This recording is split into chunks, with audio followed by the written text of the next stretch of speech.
Chapter 2. Alcestis is the heroine of a Greek myth. A love story of the saddest kind. Alcestis willingly sacrifices her life for that of her husband, Admetus, dying in his place when no one else will. An unsettling myth of self-sacrifice. It was unclear how it related to Alicia's situation. The true meaning of the allusion remained unknown to me for some time. Until one day, the truth came to light. But I'm going too fast. I'm getting ahead of myself. I must start at the beginning and let events speak for themselves. I mustn't color them, twist them, or tell any lies. I'll proceed step by step, slowly and cautiously. But where to begin? I should introduce myself, but perhaps not quite yet. After all, I am not the hero of this tale. It is Alicia Berenson's story, so I must begin with her, and the Alcestis. The painting is a self-portrait, depicting Alicia in her studio at home in the days after the murder, standing before an easel and a canvas, holding a paintbrush. She is naked. Her body is rendered in unsparing detail, strands of long red hair falling across bony shoulders, blue veins visible beneath translucent skin, fresh scars on both her wrists. She's holding the paintbrush between her fingers. It's dripping red paint, or is it blood? She is captured in the act of painting, yet the canvas is blank, as is her expression. Her head is turned over her shoulder and she stares straight out at us. Mouth open, lips parted. Mute. During the trial, Jean Felix Martin, who managed the small Soho gallery that represented Alicia, made the controversial decision, decried by many as sensationalist and macabre, to exhibit the Alcestis.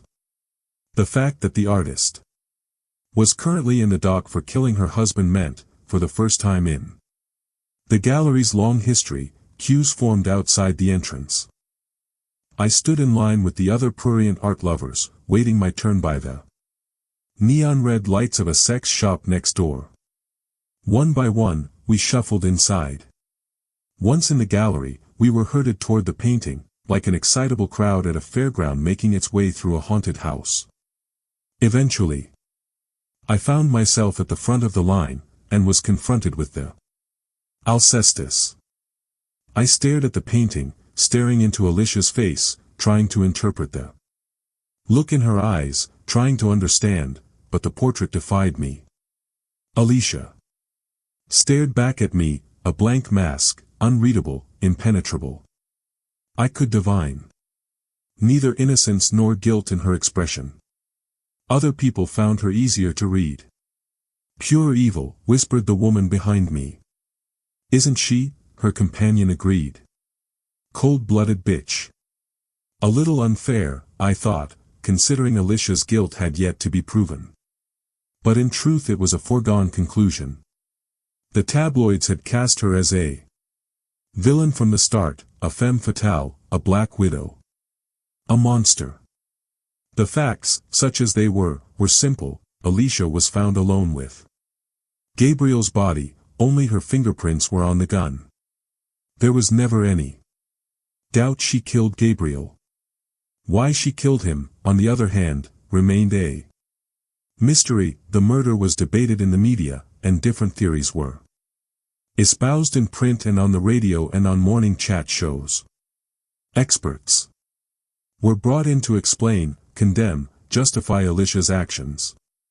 She must have been a victim of domestic abuse, surely, pushed too far, before finally exploding. Another theory proposed a sex game gone wrong. The husband was found tied up, wasn't he? Some suspected it was old-fashioned jealousy that drove Alicia to murder another woman, probably. But at the trial, Gabriel was described by his brother as a devoted husband, deeply in love with his wife. Well, what about money? Alicia didn't stand to gain much by his death. She was the one who had money, inherited from her father. And so it went on, endless speculation, no answers, only more questions. About Alicia's motives and her subsequent silence. Why did she refuse to speak? What did it mean? Was she hiding something? Protecting someone? If so, who? And why?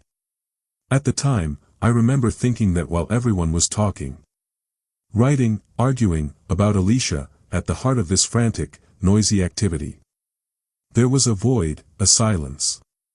A sphinx. During the trial, the judge took a dim view of Alicia's persistent refusal to speak. Innocent people, Mr. Justice Alverstone pointed out, tended to proclaim their innocence loudly, and often. Alicia not only remained silent, but she showed no visible signs of remorse.